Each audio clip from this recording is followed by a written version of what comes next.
Ya, pemirsa kasus pembunuhan anak perempuan berusia 5 tahun oleh remaja perempuan berusia 15 tahun di Jakarta beberapa waktu lalu masih terus menjadi sorotan. Beberapa ahli psikologi menduga ada kecenderungan ke ciri gangguan jiwa psikopati. Meski hal ini perlu dibuktikan oleh pemeriksaan kejiwaan secara menyeluruh.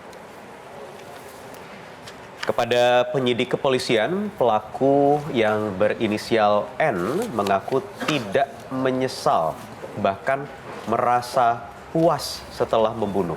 Peristiwa pembunuhan ini terjadi pada 5 Maret 2020 kemarin. N ini lalu mengakui perbuatannya ke petugas kepolisian di Polsek Taman Sari, Jakarta Pusat 1 hari setelah melakukan pembunuhan tersebut. Dan berdasarkan penuturan pelaku, ia membunuh korbannya secara sadar karena terinspirasi dari film yang ditontonnya.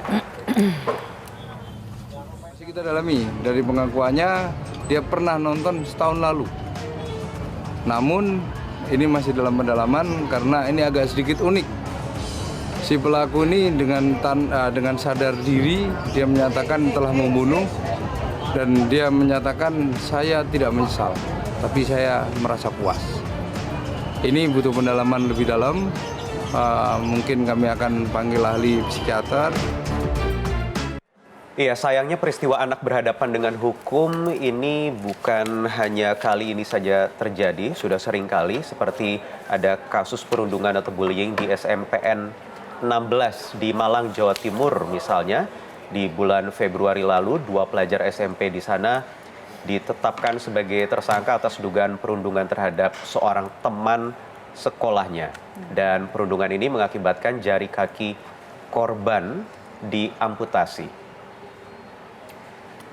Kemudian ada juga kasus yang terjadi di Jawa Tengah, di SMP Muhammadiyah di Purworejo. Pada Februari lalu juga ada 3 siswa yang ditetapkan sebagai tersangka karena diduga sebagai pelaku perundungan atau bullying terhadap teman perempuannya. Dan yang terkini ada lagi yang paling baru sekitar 2 hari lalu. Ini ada kasus pelecehan seksual terhadap seorang siswi yang dilakukan oleh 5 pelajar SMK di Bolaang, Mongondo, Sulawesi Utara. Dan kemudian polisi menetapkan kelimanya yang terdiri dari 3 siswa dan 2 siswi sebagai tersangka, meski tidak ditahan karena memang masih di bawah umur.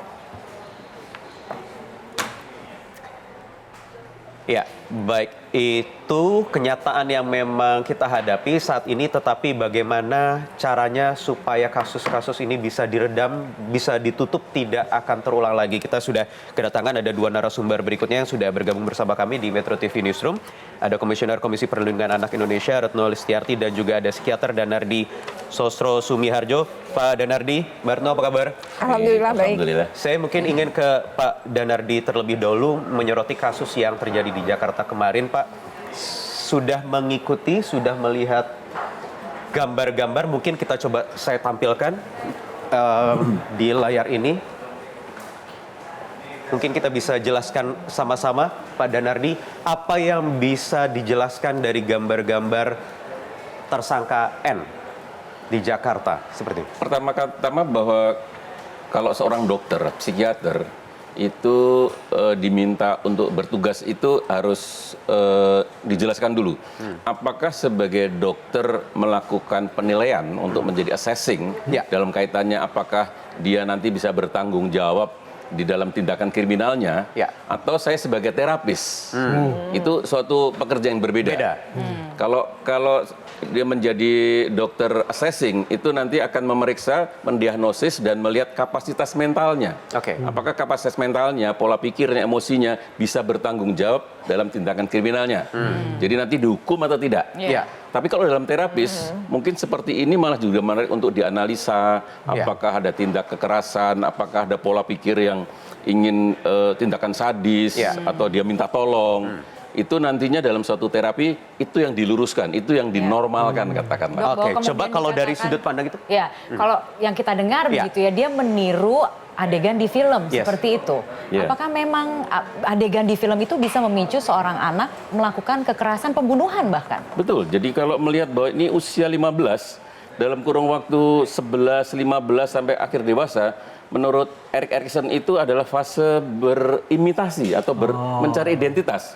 Di mana dia mencari tokoh, bahwa tokoh mana yang akan ditiru, tokoh yang ingin dicontoh, dan biasanya bersifat-sifat heroik biasanya. Nah, Dok, ini bisa dianggap secara psikiatri sebagai perilaku devian? Bisa ya, bisa enggak. Tentu saya belum memeriksa, jadi belum bisa mengatakan itu, bahwa kalau kemudian ada tindakan-tindakan yang sampai membunuh, tentu ini ada suatu pemilihan yang tidak pas. Jadi mengapa menjadi beridentifikasi pada tokoh pembunuh, tokoh penjahat, itu tentu ini harus diluruskan. Oke, bahwa dikatakan dalam kesadaran penuh ketika melakukannya, apakah memang Itu kaitannya menyadari? sebagai forensik itu. Kalau ketika assessing bahwa tindakan itu bisa dihukum atau dia terganggu secara kejiwaan sehingga Kalau tidak bisa lihat ceritanya kan dia menonton film lalu kemudian dia meniru. Saya di KPI dulu dan pernah terlibat pada begitu banyak pengkajian yang memperlihatkan bagaimana media atau TV atau tontonan itu sangat berpengaruh pada imajinasi daya tiru penonton atau anak begitu. Setuju sekali, setuju sekali. Tapi tadi kan dikaitkan bahwa kita mau menterapi anak ini atau membuat assessing bahwa anak ini tindakan kriminalnya dalam keadaan terganggu jiwanya, terganggu pikirannya. Kalau Bartuno apa yang dilihat Perspektifnya. Dari kasus ini? kasus itu? Iya, pertama tadi ya kalau KPAI lebih melihat ini anak ini punya problem, punya dirundung masalah begitu. Nah, jadi ada di mana dia tidak bahagia gitu. Ada kami melihat kecenderungan itu karena beberapa kasus kekerasan misalnya tadi sudah ditampilkan, ketika kami bertemu dengan anak-anak pelaku, rata-rata sebagian besar adalah berasal dari pola pengasuhan yang tidak positif ya. Pola pengasuhannya banyak dengan kekerasan, sehingga tadi yang Pak Dokter katakan meniru, iya, dia diperlakukan kasar. Jadi kalau tidak suka, kalau marah, kalau ini dicaci, dimaki, dipukul, itu kemudian juga terjadi peniruan itu. Nah, kemudian yang kedua adalah sebenarnya deteksi dini bisa dilakukan oleh lingkungan. Nah, ini yang tidak terjadi. Pertama memang pola pengasuhan. Yang kedua kan sebenarnya ketika rumah tidak menjadi tempatnya nyaman bagi dia, karena dia juga orang tuanya divorce gitu ya. Itu sebenarnya sekolah bisa saja menjadi rumah kedua. Nah, deteksi itu sebenarnya bisa dilakukan. Misalnya dulu ketika saya jadi kepala sekolah, saya memilih karena guru BK itu harus memegang 150 orang, 150 anak, itu berat untuk satu guru memegang sebesar itu. Karena pendekatannya harus personal ya. Betul. Akhirnya saya melihat gini, anak yang punya prestasi harus dijaga, tapi anak yang punya masalah harus didampingi, dirangkul. Akhirnya saya mencoba bersama wali kelas dan guru BK itu melakukan screening, mana anak-anak yang orang tuanya bercerai.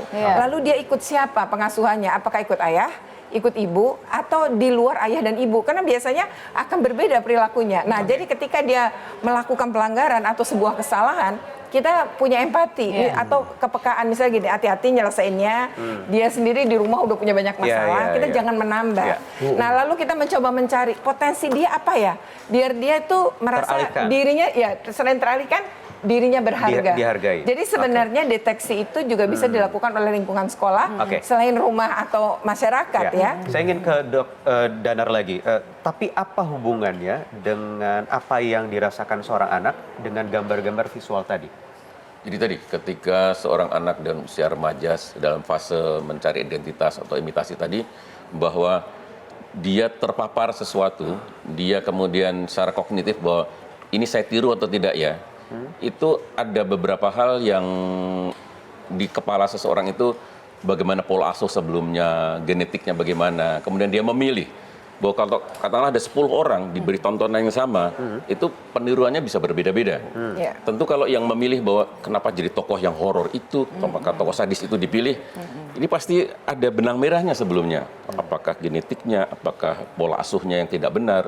Mana yang paling dominan biasanya, faktor genetik atau pola asuh? Dua-duanya. Nah, sebetulnya pertanyaan awam mungkin ingin tahu sebagai awam, misalnya begini, apa hubungannya menggambar dan perilaku jahatnya? Apa hubungannya? Bisa nggak dokter terangkan itu ke publik? Kita kalau dalam di dunia medis atau di psikiatri anak itu bahwa gambar itu sebagai pintu untuk Proyeksi mewawancara, diri dia. proyeksi diri. Jadi Iya, misalnya contoh iya. itu tadi ada gambar pisau gitu, Betul. itu perlu bertanya. Ini gambar apa? Ini kalau pisau untuk apa? Bisa aja, oh ini pisau untuk bunuh, oh ini pisau untuk motong martabak, kan beda. Iya, iya. Oke. iya. Iya, kita harus Kan ditambahkan Itu dengan baru kata-kata. proyeksi begitu ya dok? Iya. Oke, jadi perlu diperjelas lagi. Kalau maksudnya sampai apa. masuk ke teks ada tulisan-tulisan tertentu yang itu mungkin bisa dianggap sebagai ekspresi yang bersangkutan. Iya, contoh tadi. Contoh tadi. Saya juga diskusi tadi bahwa ada tulisan my dad. Iya. Apakah itu ayahnya? Belum tentu. Jangan tuh simbol laki-laki yang dia tidak sukai. Oke. Atau juga die. Apa yang dimaksud die? Apa kematian atau itu tadi bahwa kita tidak bisa melihat gambar mati.